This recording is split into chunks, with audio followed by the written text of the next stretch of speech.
Tara mga tropa, tapon muna tayo ng basura. Ito. Dati. Dito tayo dadaan sa, sa likod. Yan. Kasi nandito yung basura sa likod.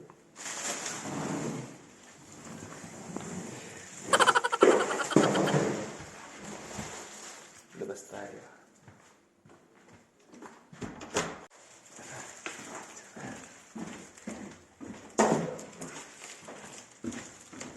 Medyo malamig sa labas. Malamig talaga pala, hindi lang medyo. Tara. Ay, tara. Wala akong medyas. Ang lamig. Wait lang.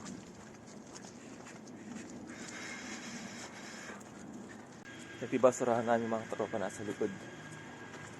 Wait lang. Buksan natin. Baka mayroong gamit na maganda. Wala. Tapos itatapon lang kayo. Tapos ayun mga tropa, mayroong kama.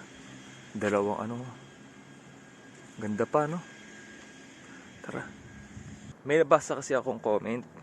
Ayun, pakita ko dyan. Yan, dyan.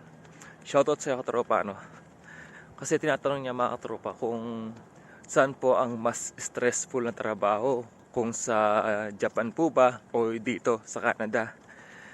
Ay kalamig. Siyempre mga tropa, bago natin simulan yan, gusto ko magpasalamat din sa sa trabaho ko sa Japan, kasi nakatulong talaga yun sa sarili ko, tapos nakapag-provide ako sa pamilya ko, ganyan, may napundar ako, ganyan. Kaya pasalamat din ako Same din dito sa Canada. Siyempre nakakapag-provide tayo at nakakaipon tayo. Uy, lamig. Lamig ako. Tapos mga tropa yun, kung saan daw yung stressful, yung trabaho ko ba sa Japan o trabaho ko dito. Sa totoo lang mga tropa, wala naman talagang hindi nakaka-stress sa trabaho. Lahat naman nakaka-stress. Tapos siyempre pagpagod ka, pressure ka, may stress ka talaga. Tsaka kanya-kanya talagang stress yan. Kaso ang tanong niya kasi mga tropa, kung saan po ang mas stressful na trabaho. Pag sinabi po kasing trabaho, syempre sa kalabig. Syempre mga tropa, kasama na yan sa buong factory, sa loob ng factory, ganyan. Yung mga kasama mo sa trabaho, iba-ibang lahi, ganyan. Yung mga boss, yung mga team leader, ganyan. Yun, kasama na po. In general na ganon. Yun, ang mga sabi ko mga tropa, pinaka-stressful po na experience ko between Japan, yung trabaho ko sa Japan, tsaka po yung trabaho ko dito. Masabi ko po na mas stressful po ako dun sa sa Japan. Oo, kasi unang-una mga tropa, yung trabaho dun, all around kami dun Lahat. Oo, lahat talaga. Unlike dito kasi sa Canada, lang kami, linis lang kami ng machine. Yun lang. Dun sa Japan kasi, all around po mga tropa. Meron ng linis, operator ka na, tapos lahat na. Assemble, disassemble, ganyan. Yun. Tapos mga tropa, ang kaibahan nila dito, tsaka doon, talagang workaholic po talaga sa Japan. Yung mga Japanese, hindi naman lahat, pero halos sa kanila, workaholic po sila. Kaya, yung tipong may sakit ka na, ganyan. Talagang, minsan di mo na kaya. Sila, papasok pa rin. Tapos yung uunahin nila yung trabaho talaga. Workaholic talaga sila. Mga Pilipino at mga OFW, mga tropa, kami. Kahit may sakit din pumapasok. Pero mga tropa, hindi naman sa lahat ng pagkakataon. Kapag, alam mo kapag may sakit ka na, hindi mo na kaya, ganyan. Huwag ka nang pumasok. Kasi mamaya ma-aksidente ka pa sa sa trabaho. Baka maipitan ka, maputol yung kamay mo, ganyan. Ang pinaka-worst mamaya, umuwi pa tayong bangkay na. Kaya kung di na kaya, wag na tayong pumasok pa. Yun, magpahinga na lang at baka bawi ng lakas. Wait lang, tatawid ako.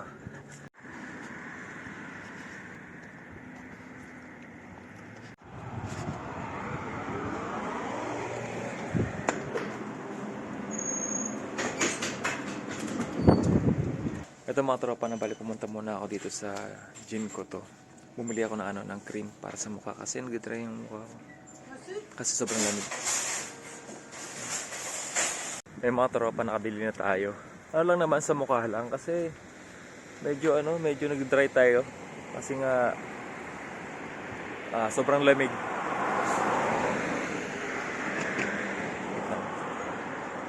Lipat tayo ng daan.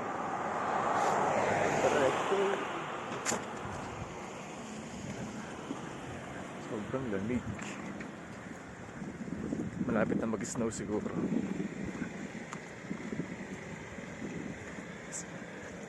Tapos ito pa mga tropa na-experience ko po sa Japan na yung ayoko. Minsan kasi may mga team leader kami doon na talagang sisigawan ka. Tapos minsan kapag di mo makuha yung utos o yung instruction kasi nga gawa nung malalim yung Nihongo nila, yung parang mararamdaman mo sa kanila na na parang yung parang ay ano ba yan, di alam, ganyan, di marunong, parang iiling-iling sila tapos mararamdaman mo na minamaliit ka ganun.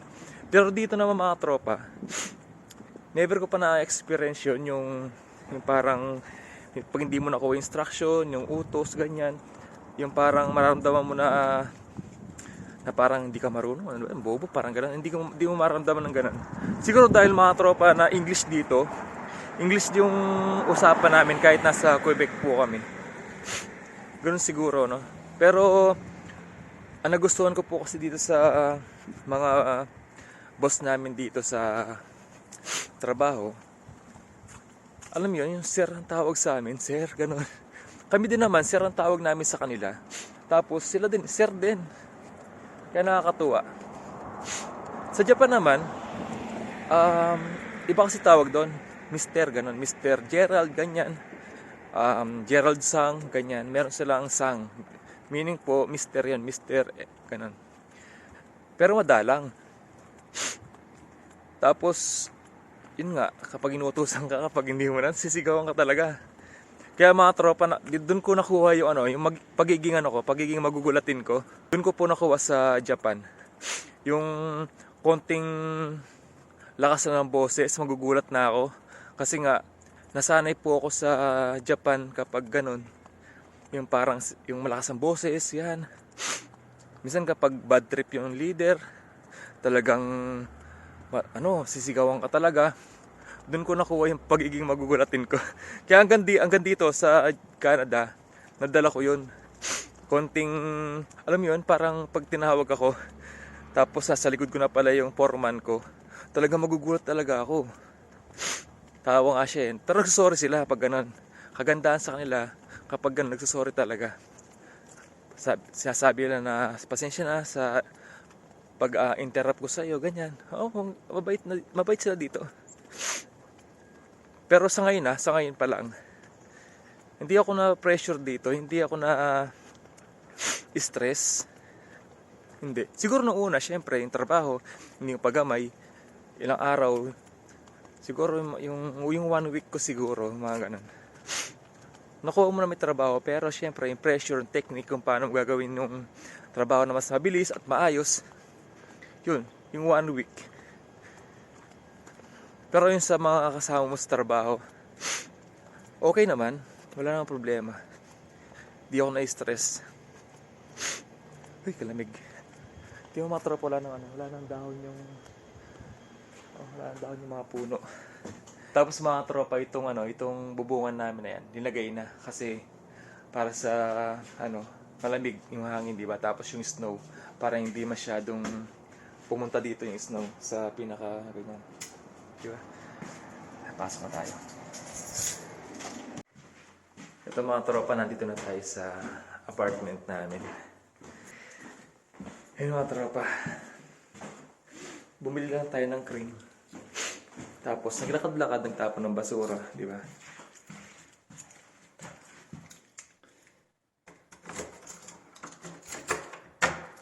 Nagutom na tayo mga tropa, wala pa akong agahan.